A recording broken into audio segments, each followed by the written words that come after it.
ஐயாவுக்கு ஏதாவது ஒன்று ஆச்சுன்னா தொலைச்சி போட்டு விடுவேன்.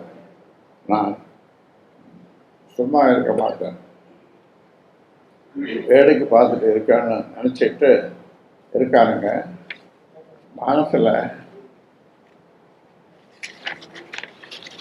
அப்படி ஒரு வெறி கோபத்தில் இருக்கிற நான் ஐயாவை வச்சு ட்ராமா பண்ணின்னு நாடகம் ஆடிட்டு இருக்கானுங்க.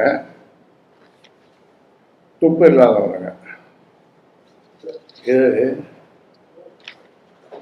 ஒரு சாதாரணமாக ஒரு மாடு மேய்க்கிற சிறுவன், படிக்காத ஒரு மாடு மேய்க்கிற சிறுவன் கூட இப்படிப்பட்ட சொற்களை, இப்படிப்பட்ட வார்த்தைகளை, இப்படிப்பட்ட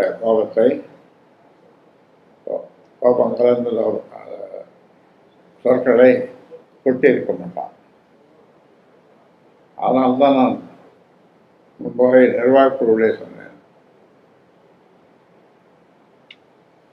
இவருக்கு தலைமை பண்பு இல்லை அப்படின்ற, லீடர்ஷிப் குவாலிட்டிஸ் இல்லை அப்படின்ற.